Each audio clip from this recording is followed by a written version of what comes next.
जय आनंद अमृत अजय अभय आदि अनादि अतुल अभिराम। जय अशोक अगहर अखिलेश्वर योगी मुनि मानस विश्राम। जय कलिमल मर्दन करुणामय कौशलपति गुण रूप निधान। जय माधव मधुसूदन मोहन मुरलीधर मृदु हृदय मान। जय गोविंद गोपिका बल्लभ गौपति गौसेवक गौपाल। जय गरुड़ ध्वज विष्णु चतुर्भुज श्री लक्ष्मीपति वक्ष विशाल। जय भय भयदायक भवसागर तारक भक्त भक्त श्रीमान। जय मुकुंद मनमथ मनमथ मुररिपु मंजुल बपु मंगल खान। जय पुरुषोत्तम प्रकृति रमन प्रभु पावन पावन परमानंद। जय फनी फन फन नृत्य करण फनी भूषण फनी शैया सुख कंद। जय रघुनाथ रमापति रघुबर रावनारी राघव श्री राम। जय कंसारी कमल दल लोचन केशनी सूदन कृष्ण ललाम। जय राधा राधा माधव रस रस निधि रसा स्वाद संगलन। जय नटवर नागर नंद नंदन नौ नौ नित्यानंद निमग्न। जय शंकर शिव आशुतोष हर महादेव सब मंगल भूप। जय संहारक रुद्र भयानक मुंडल मालाधारी तम रूप।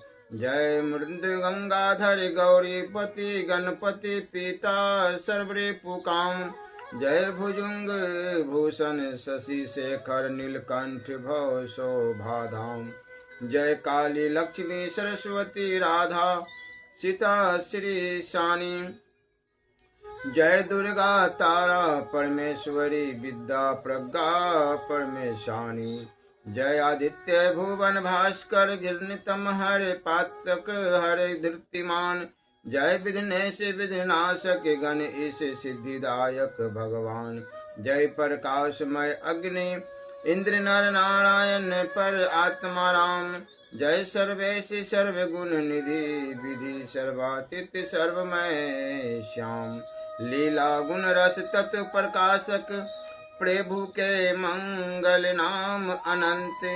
जयति जयति जय जय नाम नित्य नाम मधुर नित्य निर्गुण गुणवंत। जिस श्री हरि नाम के बिना मुनि ज्ञानी योगी और परम पंडितता भी अभिमानी आदि भी सिद्धि को नहीं प्राप्त होते। जिस हरि नाम के बिना विमुख जीव कृत्य धर्माचरण भी अधर्म हो जाता है। हाँ, उस हरि नाम को छोड़कर तू अपना कल्याण कैसे चाहता है।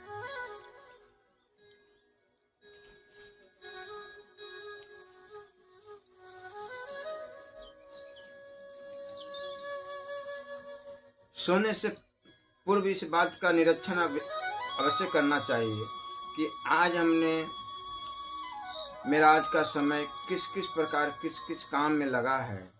सबसे बड़ी चीज है चाह, अर्थात तीव्र लगन चाह से सिद्धि होती है और इसी से साक्षात्कार होता है। साधन के दो भेद है, कर्म साधन और मुख्य साधन। इनमें से कर्म साधन के अनुसार तो पहले कर्म कांड का आचरण करना चाहिए। उसके द्वारा मल की निवृत्ति होने पर उपासना में प्रवृत्ति होती है। उपासना से विक्षेप का नाश होता है, पर जिज्ञासा होती है और फिर विचार के द्वारा ज्ञान होने पर आवरण भंग होता है। यह तो हुआ कर्म साधन। मुख्य साधन तो केवल विचार ही है, जो प्राय सत्संग से ही प्राप्त होता है। सत्पुरुषों की वाणी में चार गुण होते हैं, सत्य, परिमितता, मृदुता और सरलता। ये जब चार बातें आ जाती है तो वाणी शुद्ध हो जाती है, तथा कठोरता, निंदा, चुगली और झूठ जो वाणी के पाप है वो नष्ट हो जाते हैं। राग द्वेष होता है, कार्य पर दृष्टि होने से, कारण दृष्टि होने से राग द्वेष नहीं होता, क्योंकि कारण तो शुद्ध सत्यमय है और कार्य केवल माया मात्र है। अतः सर्वदा कारण दृष्टि रखो। जो कुछ कार्य किया जाए उसमें भगवत सेवा का भाव रखना चाहिए।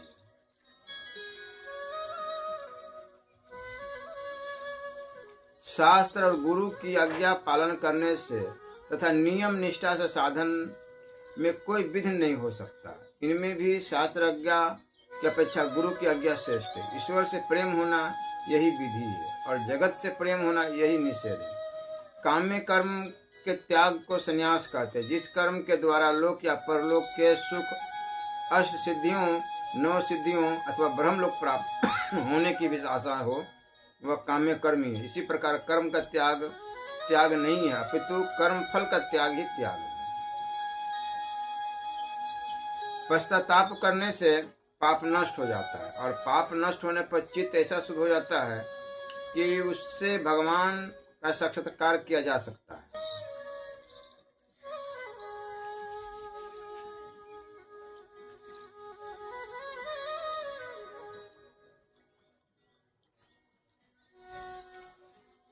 मन को बस में रखना, इंद्रियों को अपने अधीन रखना, शरीर और इंद्रियों के सहित अंतःकरण की सरलता, चित्त को कोई चिंतन न हो, इसी का नाम मौन है। भोजन, स्त्री और धन, इन तीनों की लिप्सा त्याग देने से सब कुछ हो सकता है।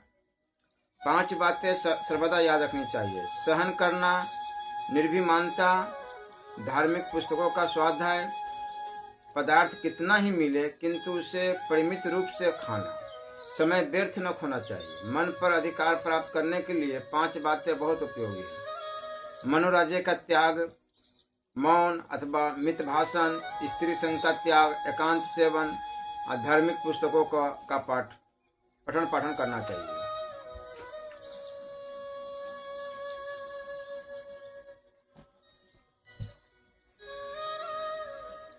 मन और इंद्रियों की प्रबलता तथा उनको जितने से लाभ अत्यंत अज्ञानी और जिज्ञानी के लिए उपदेश की व्यवस्था तथा जगत और ब्रह्म के स्वरूप का प्रतिपादन। श्री वशिष्ठ जी महाराज कहते हैं, रघुनंदन, मन सहित इंद्रिय रूपी 6 शत्रु बड़े ही दुर्जय है। वो तपन, अभिचि, महारौरव, रौरव, संघात और कालसूत्र नरक के इन 6 बड़े बड़े साम्राज्यों पर प्रतिष्ठित है। पाप रूपी मतवाले हाथी इनके वाहन हैं तथा तृष्णा रूपी बाण सलाखों से वे सदा संपन्न रहते हैं। वे इतने कृतघ्न हैं कि सबसे पहले अपने आश्रयभूत शरीर का ही नाश करते हैं।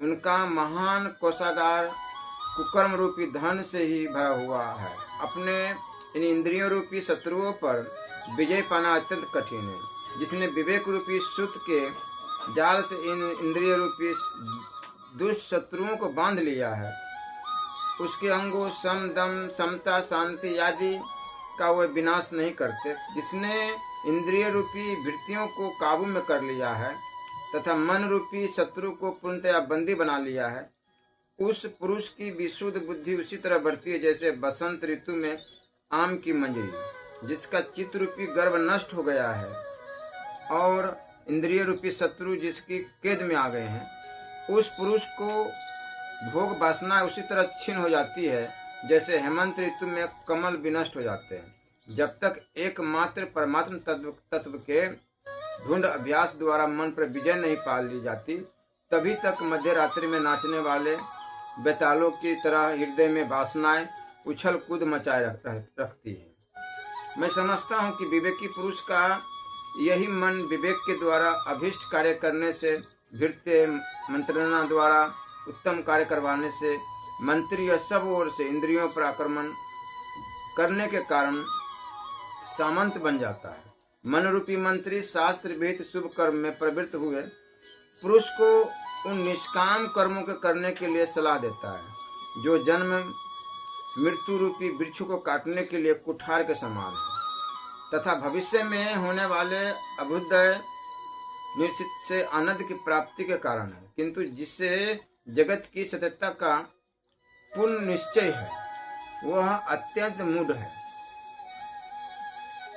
उस अत्यंत मूढ़ पुरुष के प्रति यदि जगत की असत्यता का प्रतिपादन किया जाए तो यह उपदेश वहां शोभा नहीं पाता, उसके मन को अच्छा नहीं लगता। परमात्म तत्व के विचार का अभ्यास किए बिना जगत की सत्यता के अनुभव का अपलाप निराकरण नहीं हो सकता। इस संसार में किसी का भी जो निश्चय अंतकरण में जड़ जमाकर तो ढूंढ हो गया है, वह शास्त्रोक्त परमार्थ तत्व का अभ्यास किए बिना कदापि नष्ट नहीं होता। जो अनाधिकारी के प्रति ऐसा उपदेश देता है कि यह जगत मिथ्या है, केवल ब्रह्म सत्य है, उस पुरुष को उन्मत्त के समान समझकर इस जगत के उन्मत्त और मूढ़ मनुष्य की उसकी पूरी हंसी उड़ाते हैं। किंतु जो मदिरा पीकर मतवाला हो गया है, जो मदिरा से दूर रहने के कारण मदमत नहीं हुआ है, उन दोनों की कहाँ एकता होती। जैसे अंधकार और प्रकाश को समझने में, छाया और धूप को पहचानने में कोई बाधा नहीं आती, उसी प्रकार ज्ञानी और अज्ञानी के विषय में भी समझना चाहिए। बोध के विषय में ज्ञानी और अज्ञानी की कभी एकता नहीं हो सकती। अज्ञानी को कितने ही यत्न से क्यों न समझाया जाए, उसे बाहर भीतर से संसार की सत्यता का अनुभव हो रहा है। उसका वह सत्य अधिष्ठान रूप ब्रह्म में उसी प्रकार बाध नहीं कर सकता जैसे सौ अपने पैरों नहीं चल सकता। अध्यस्त वस्तु का बाध के बिना अधिष्ठान तत्व का बोध नहीं हो सकता, इसलिए उसे बोध का उपदेश देना व्यर्थ ही है। यह संपूर्ण जगत ब्रह्म है, ऐसा उपदेश उस मनुष्य के प्रति देना उचित नहीं जो अत्यंत अज्ञानी है, क्योंकि उस अज्ञानी ने तप और विद्या आदि के अनुभव से होने वाले संस्कार का अभाव होने के कारण सदा उस लोक प्रसिद्ध देहात्म भाव की ही अनुभव किया है। कभी भी असंसारी आत्म भाव का उसे अनुभव नहीं हुआ। जिसको थोड़ा सा ज्ञान है, उस पुरुष के प्रति ही यह उपदेश वाणी सुशोभित सफल होती है। जो पुरुष पूर्ण ज्ञानी है, उसको तो मैं हूँ इस प्रकार अहंकार स्पद रूप से इस विचार करने के लिए कुछ भी नहीं है, इसलिए वह भी उपदेश देने के योग्य नहीं है। तात्पर्य है कि जो न तो अत्यंत अज्ञानी है और न पूर्ण ज्ञानी है, वही जिज्ञासु इस उपदेश का अधिकारी है। जो शुद्ध बुद्धि से युक्त ज्ञानी पुरुष निरंतर यह अनुभव करता है कि यह सब कुछ शांत परब्रह्म ही है, उसके इस अनुभव का बोध कैसे हो सकता है। आत्मा में परब्रह्म के अतिरिक्त दूसरी कोई वस्तु है तो नहीं। सोने में अंगूठी आदि की तरह आत्मा में अन्य किसी की प्रातिथिक की सत्ता भी नहीं है। मूढ़ पुरुष मिथ्या अहंकार में है और सुंदर बुद्धि से युक्त ज्ञानी एकमात्र सत्य आत्म स्वरूप है। इन दोनों के स्वभाव के अंतर निराकरण कहीं नहीं हो सकता। जो सर्वत्र व्याप्त शांत शुद्ध चेतन आकाशवत निर्विकार निर्मल तथा उत्पत्ति विनाश से रहित है, वह ज्ञान स्वरूप परब्रह्म ही परमार्थ सत्य है। जिसके नेत्र तिमिर रोग से पीड़ित है, उसकी स्वाभाविक दृष्टि ही आकाश में केशों के वर्तुलाकार गोलों की तरह प्रतीत होती। उसी तरह चिन्मय परमात्मा में ये सृष्टियां प्रतिभाषित होती है।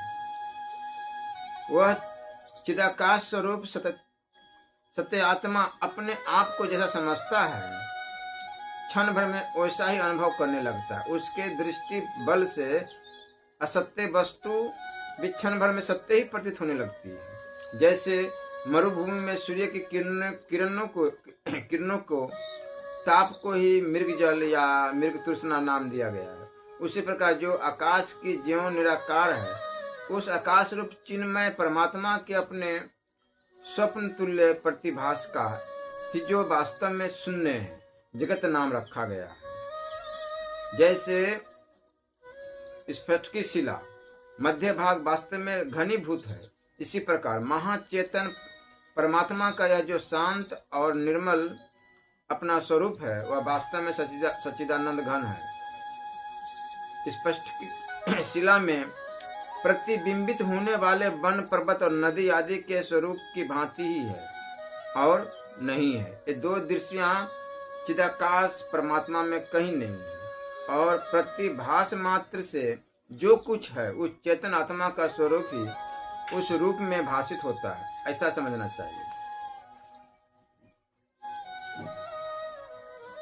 श्री वशिष्ठ जी महाराज कहते हैं, श्री राम चिन्मय आकाश स्वरूप जो जीवात्मा है वही रजोगुण से रंजित होकर अपने स्वाभाविक स्वरूप स्वप्रकाश रूपता का त्याग न करता हुआ ही अहंकार, प्राण, देह और इंद्रिय आदि के संघात रूप इस विरूप देह को भी अपना आत्मा समझता। असत्य होकर भी सत्य ही प्रतीति होने वाली मृग तृष्णा में जल बुद्धि के समान अपनी ही अविद्या मूलक वासना की भ्रांति से जीव मानो अपने चिन्मय से भिन्नता जड़ देह रूपता को प्राप्त होता है। जो लोग महावाक्य रूप शास्त्र से दृश्य प्रपंच को आगंतुक समझकर निर्वाण भाव में स्थित है, वे अंतरात्मा की ओर उन्मुख हुई अपनी बुद्धि से ही भव सागर से पार हो जाते हैं।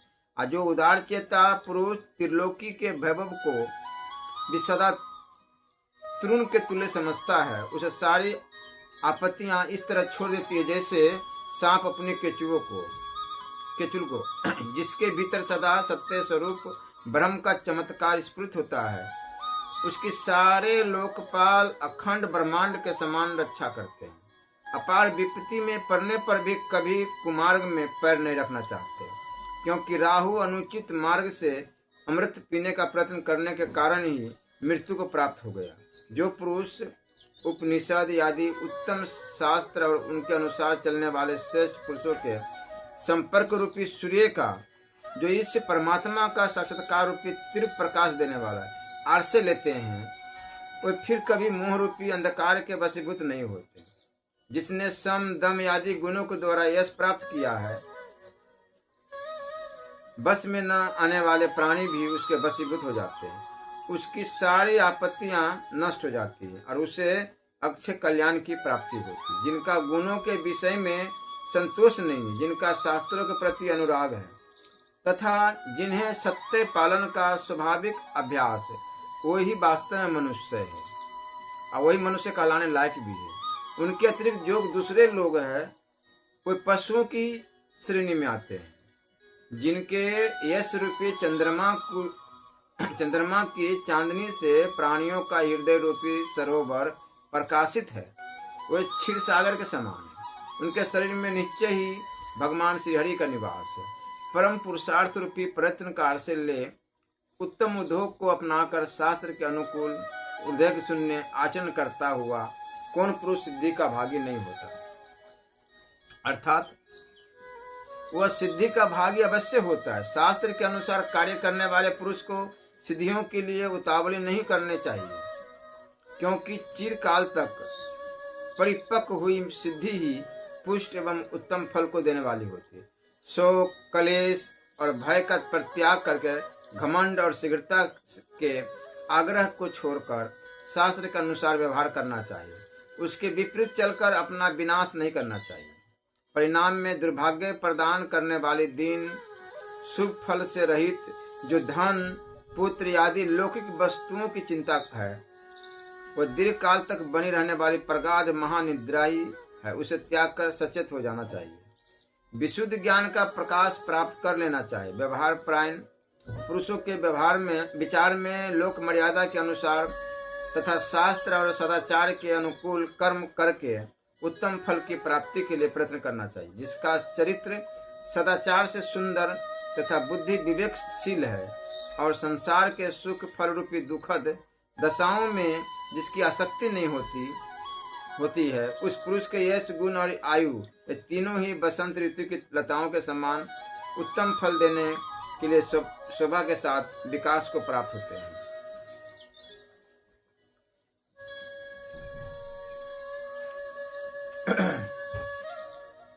श्री वशिष्ठ जी महाराज कहते, रघुनंदन, समस्त साधनों का अधिक अभ्यास ही सफल होता है। इसलिए सर्वत्र और सदा साधन करने से सब प्रकार के फलों की प्राप्ति संभव है। क्योंकि इष्ट मित्र स्वजन एवं बंधु बांधवों को आनंद देने वाले नंदी ने तालाब के किनारे आराधना करके भगवान शिव को पाकर मृत्यु पर भी विजय पा ली। दानव सेना और धन संपन्न बलि यदि दानवों द्वारा देवता उसी तरह कुचल दिए गए जैसे हाथियों के द्वारा कमलों से भरे हुए सरोवर मथ डाले जाते हैं। किंतु फिर अतिशय प्रयत्न करने के कारण देवताओं ने सबसे उत्कृष्ट ऐश्वर्य प्राप्त कर लिया। राजा मरुत के यज्ञ में महर्षि सवर्तन ने ब्रह्मा जी की तरह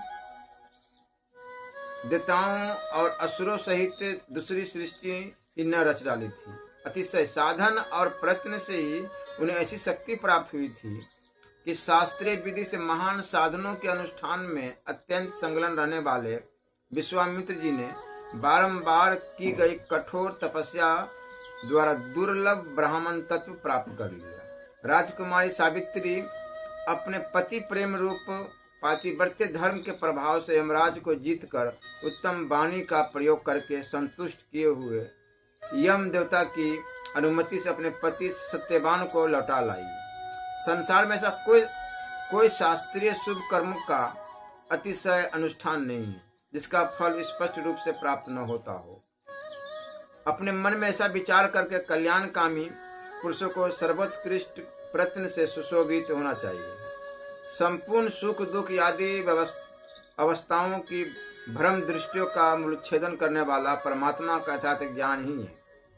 अतः परमात्मा के यथार्थ ज्ञान की प्राप्ति के लिए साधन का अतिशय अभ्यास करना चाहिए। संसार सागर को पार करने के लिए सत्पुरुषों के संग और सेवा के बिना तप तीर्थ तथा शास्त्र अभ्यास आदि कोई भी साधन सफल नहीं होते। जिसके सेवन से लोभ मोह और क्रोध प्रतिदिन क्षीण होते हो और जो शास्त्र के अनुसार अपने कर्मों के अनुष्ठान में संलग्न रहता है वही श्रेष्ठ पुरुष है। जब तक अंतकरण के आकाश में चैतन्य रूपी चांदनी अहंकार रूपी मेघमाला से आच्छादित है तब तक वह परमार्थ रूपिणी कुमुदनी को विकसित नहीं कर सकती। जब तक हृदय आकाश में अहम भाव का बादल उमड़ घूम घूम कर बढ़ता जाता है तभी तक तृष्णा रूपी कुटज कुसुम की मंजरी विकास को प्राप्त होती है। वह मिथ्या कल्पित अहंकार दूषित अंतकरण में अनंत संसार बंधन में डालने वाले मोह को जन्म देता है। यह देह है, मैं हूँ, इस प्रबल मोह से बढ़कर अनर्थकारी दूसरा अज्ञान इस संसार में न कभी हुआ है और न होगा ही। इस संसार में यह जो कुछ भी सुख दुख रूपी विकार आता है उसके रूप में अहंकार चक्र का ही मुख्य विकार बढ़ रहा है। जिस पुरुष ने अज्ञान से आरोपित अहंकार रूपी वृक्ष के अंकुर को विवेक पूर्वक विचार से संस्कृत मन रूपी हल के द्वारा जोत कर उखाड़ फेंका है उसके आत्मा रूपी खेत में संसार ताप का नाशक एवं सहस्त्रों शाखाओं से युक्त अच्छेद ज्ञान रूपी वृक्ष बढ़ता और फलता है। जिस नराधम को अहंकार रूपी पिशाच ने पकड़ लिया है उसके उस पिशाच को मार भगाने के लिए विवेक के बिना न कोई शास्त्र समर्थ है और न मंत्र है। श्री राम जी ने पूछा, भगवान ब्रह्मन कौन सा ऐसा उपाय है जिससे अहंकार नहीं बढ़ता? आप संसार रूपी भय की शांति के लिए वह उपाय मुझे बताइए। देखिए, स्वयं भगवान ने भी गुरु बनाया और सब जानते हुए भी गुरु से पूछ रहे हैं। श्री वशिष्ठ जी ने कहा, रघुनंदन, आत्मा चेतनमय है, दर्पण के समान शुद्ध है। उसमें उसके पूर्वोक्त शुद्ध स्वरूप का निरंतर स्मरण करने से अहंकार नहीं बढ़ता और यह जगत झूठे इंद्रजाल की शोभा के समान है। इसमें अनुराग या वैराग्य से मेरा क्या प्रयोजन है? ऐसा मन में विचार करते रहने से अहंकार उत्पन्न ही नहीं होता। श्री राम, इस त्रिलोकी में 3 प्रकार के अहंकार होते हैं।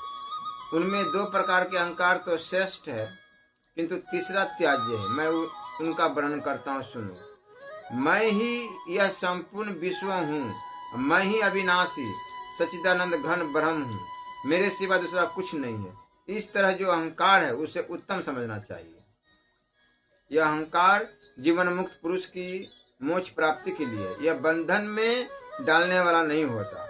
बाल के अग्रभाग के 100 टुकड़े करने पर जो 100वां हिस्सा होता है उसी के समान मुझ जीवात्मा का सूक्ष्म स्वरूप है, अर्थात मैं अवयव से रहित हूँ, अतएव सबसे भिन्न हूँ। इस प्रकार जो अनुभव है वही दूसरा शुभ अहंकार है।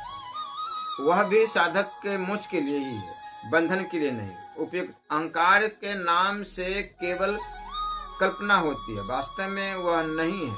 यह हाथ पैर आदि से युक्त शरीर ही मैं हूँ, इस प्रकार का जो मिथ्या अभिमान है वही तीसरा अहंकार है। वह लौकिक एवं तुच्छ ही है। उस दुष्ट अहंकार को त्याग देना ही चाहिए, क्योंकि वह सबसे बड़ा शत्रु माना गया है। पहले बताए गए जो दो अहंकार है उनको स्वीकार करके मैं देह नहीं हूँ ऐसा विचार से विनिश्चय कर लेने के पश्चात उन दोनों को भी अंतिम तीसरे अहंकार की भांति ही लौकिक समझकर त्याग देना चाहिए।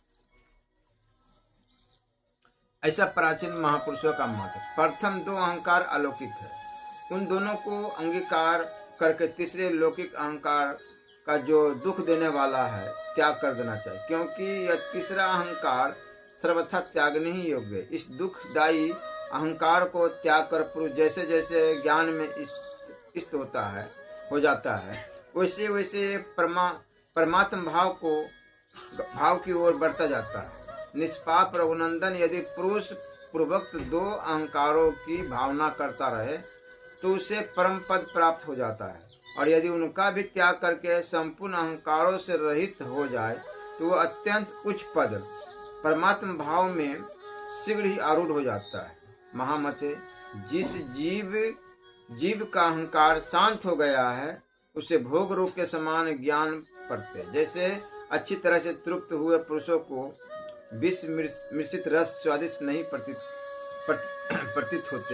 होते उसी प्रकार उससे भोग अच्छे नहीं लगते। रघुनंदन, अहंकार की स्मृति का भी सर्वथा त्याग करके अतिशय पुरुषार्थ रूप प्रयत्न के द्वारा भाव सागर को पार किया जाता है। पहले सब मैं ही हूँ और ये सब मेरे हैं ऐसा समझकर फिर यह देह आदि मैं नहीं हूँ और इस देह के संबंधी भी मेरे कुछ नहीं है ऐसा विचार करके उससे सब प्रतिबंधों का नाश होने से प्रतिष्ठा को प्राप्त हुए स्तुत्य आत्मज्ञान को अपने हृदय में उतारकर महात्मा पुरुष परम पद को प्राप्त कर लेता है।